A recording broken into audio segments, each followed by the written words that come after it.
Have you ever felt like one tiny unfinished task is taking up like 90% of your brain space? You know, that unsent email, that pile of laundry. Well, today we're going to dive into the powerful psychology behind why we put things off and why it's so much more than just being lazy. Yeah, you know the one.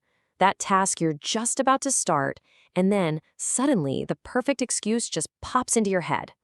If that sounds familiar, you are definitely not alone. It's a totally universal human experience. And believe it or not, there's a fascinating reason why it happens.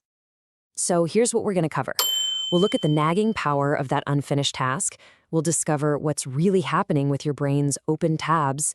We'll reveal why it's all about emotion, not laziness. And then we'll get into some simple ways to actually get started. Okay, first things first, let's kind of flip the script on this whole thing. Procrastination isn't a character flaw, right? It's not about being lazy or bored. It's actually a really complex psychological pattern that starts with the weird way our brain handles anything left unfinished. And this brings us to a fascinating idea called the Zeigarnik Effect. This is the key to understanding why unfinished tasks have such a powerful grip on our attention. And the story behind it? Well, it starts in a surprisingly ordinary place. So, picture this. It's a bustling cafe in Vienna back in the 1920s. A psychologist named Bluma Zeigarnik notices something truly remarkable. The waiters, they can recall every single detail of these huge, complicated orders, but only while the bill is still unpaid. The moment the customers pay up, it's like the memory is completely wiped clean.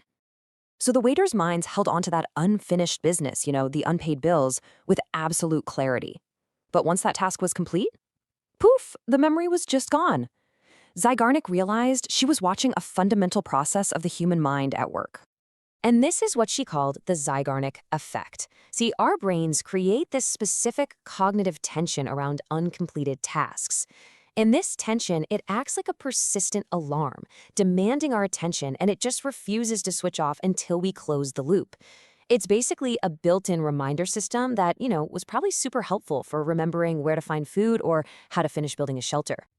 You know how you get a song stuck in your head? It's exactly like that. That half-finished project or that unanswered email just plays on a loop in the background of your mind, and it's draining your focus and mental energy, whether you're consciously thinking about it or not. And what's wild is that this mental tension doesn't care if the task is big or small. To your brain, that single unwashed cup on your desk is an unsolved problem, creating the exact same mental static as a huge work deadline. Every single one is another open tab, slowing your whole system down. But modern research takes this a whole step further. It turns out that procrastination isn't really about the task itself or even the mental tension it creates. Nope. It's about the uncomfortable feelings the task brings up. And this insight, it changes everything. This quote from researchers Dr. Pychyl and Dr. Fuschia Sirois, this is the whole ballgame. We aren't failing at managing our time. We're trying to manage our emotions, right here, in the immediate moment. We put off a task to get a quick, temporary hit of relief from feeling bad. So what are we actually running from?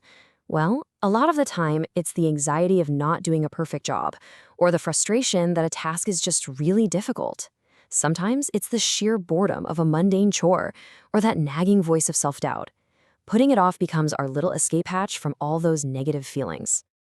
And if this is hitting home for you, please know you are in very good company. Research suggests about 1 in 5 adults are chronic procrastinators. This is not some personal failing. It's a deeply human way of trying to deal with difficult emotions. So how do we break the cycle? Well, research points to this really powerful 3-step process. First, just name the emotion. Pause and ask yourself, what feeling am I trying to avoid right now? Just doing that weakens its power over you. Second, show yourself some compassion. Instead of beating yourself up, try a little kindness. It actually lowers your defenses. And finally, just start small. Any tiny little action builds momentum and proves that the feeling wasn't as scary as you thought it was. Which brings us to the really practical solutions. Look, if small unfinished tasks can drain us, then small intentional actions can give us back our sense of control. The key here is to stop fighting with yourself and start being a little more gentle. Our nervous system doesn't need some grand gesture to calm down. It responds to small, tangible signals of safety and comfort. Seriously, sometimes the tiniest, kindest action is all it takes to lower that emotional wall just enough to get started. So here are a few gentle nudges you can try out. You could reframe the task as a gift for your future self, like a simple act of kindness.